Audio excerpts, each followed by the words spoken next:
Hello बच्चों, चलिए प्रश्न को देखते हैं। प्रश्न है हमारे पास, ए के ऐसे दो मान हैं जिनके लिए सारणी की प्रथम पंक्ति के अवयव हैं 1 माइनस 2, 5 द्वितीय पंक्ति के अवयव हैं 2 ए माइनस 1, तृतीय पंक्ति के अवयव हैं 0 4 2 ए का मान हमारे पास सारणी का मान 86 के बराबर है। तो इन दो संख्याओं का योग है। प्रश्न में हमें चार विकल्प दिए हैं ए बी सी डी, जिनमें से हमें एक सही विकल्प का चयन करना है। चलिए सर्वप्रथम हम प्रश्न के लिए मुख्य अवधारणा लिखते हैं। मुख्य अवधारणा में हम सारणिक का प्रसार किस प्रकार ज्ञात किया जाता है उसका अध्ययन करेंगे। तो उदाहरण के तौर पर मान लीजिए हमारे पास एक जो सारणिक है वह 3 गुणा 3 कोटि की है, जिसकी प्रथम पंक्ति के अवयव हैं x1 x2 x3, द्वितीय पंक्ति के अवयव हैं y1 y2 y3 एवं तृतीय पंक्ति के अवयव हैं z1 z2 z3। यदि हम निम्न सारणी का प्रसार प्रथम पंक्ति के सापेक्ष करें तो सारणी का प्रसार कुछ इस प्रकार लिखा जाएगा। x1 की गुणा में हमारे पास आएगा प्रथम पंक्ति प्रथम स्तंभ के अवयवों को छोड़ते हुए अन्य अवयव जो कि हैं y2 y3 z2 z3 minus x2 की गुणा में हमारे पास आएगा प्रथम पंक्ति द्वितीय स्तंभ के अवयवों को छोड़ते हुए अन्य अवयव जो बचे वह हैं y1 y3 z1 z3। इसी प्रकार प्लस x3 के लिए हमारे पास गुणा में आएगा प्रथम पंक्ति तृतीय स्तंभ के अवयवों को छोड़ते हुए अन्य अवयव जो कि है y1 y2 z1 z2। तो गुणा कुछ इस प्रकार करेंगे कि y2 की गुणा z3 से माइनस z2 की गुणा y3 से, y1 की गुणा z3 से माइनस z1 की गुणा y3 से, y1 की गुणा z2 से माइनस z1 की गुणा y2 से। तो हमारे पास सारणिक का मान प्राप्त होगा x1 गुणा y2 z3 minus y3 z2 minus x2 गुणा y1 z3 minus y3 z1 plus x3 गुणा y1 z2 minus y2 z1। तो इस प्रकार हम किसी भी सारणी का प्रसार प्रथम पंक्ति के सापेक्ष ज्ञात करते हैं।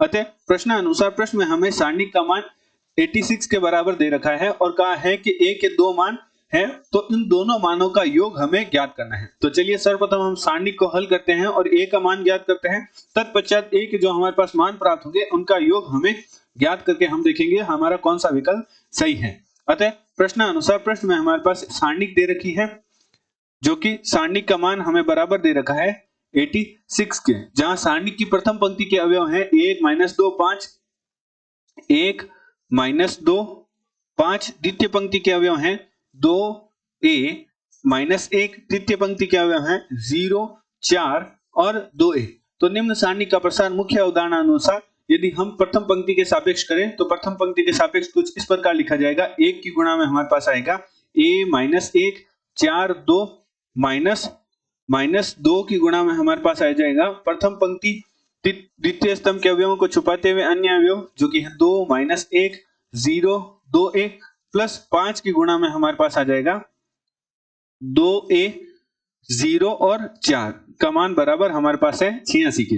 तो a की गुणा 2a से माइनस 4 की गुणा माइनस 1 से, 2 की गुणा 2a से माइनस 0 की गुणा माइनस 1 से, 2 की गुणा 4 से माइनस 0 की गुणा a से। तो हमारे पास मान प्राप्त होगा 1 गुणा 2a का वर्ग माइनस 4 की गुणा माइनस 4 से करेंगे तो माइनस का 4, तो माइनस माइनस प्लस हो जाएगा तो प्लस का 4 प्लस 2 गुणा 2a करेंगे तो हमारे पास प्राप्त होगा 4a माइनस 0 हो जाएगा।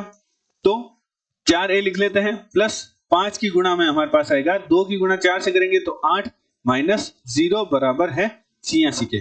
तो यहां से हल करने पर हमारे पास प्राप्त होगा 2a का वर्ग plus 4a plus 8a plus 8 पंच 40 और माइनस का 86 बराबर हमारे पास हो जाएगा 0 के।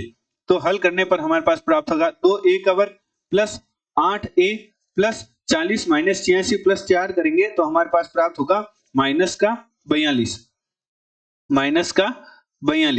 बराबर 0 के।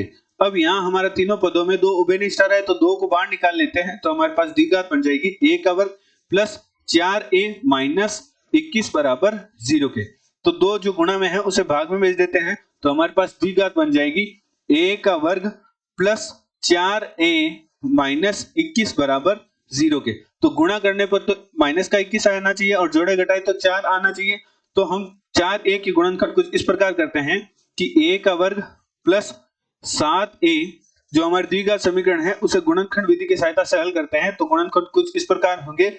4a को हम लिख सकते हैं 7a माइनस 3a माइनस 21 बराबर 0 के। प्रथम दो पदों में हमारा a उभयनिष्ठ आ रहा है तो a प्लस 7, अंतिम दो पदों में हम 3 को उभयनिष्ठ ले लेते हैं तो हमारे पास प्राप्त होगा a प्लस 7 बराबर 0 के। तो a माइनस 3 गुणा a प्लस 7 है वह 0 के बराबर है। यहां से हम कह सकते हैं कि a माइनस 3 का मान 0 के बराबर होगा और a प्लस 7 का मान है वह 0 के बराबर होगा। जहां से हमारे पास a का मान प्राप्त हुआ 3 एवं a का मान हमारे पास प्राप्त हुआ माइनस 7। अतः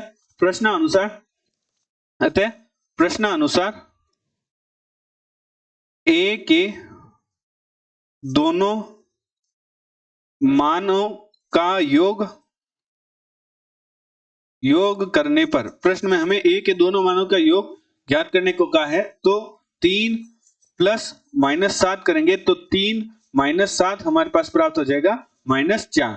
तो हमारा उत्तर प्राप्त हुआ माइनस 4। तो चलिए प्रश्न के विकल्प देखते हैं। दिए गए प्रश्न में जो हमारा सी विकल्प है वह प्रश्न का सही उत्तर है। आशा करते हैं आपको प्रश्न का हल समझ आया होगा। धन्यवाद।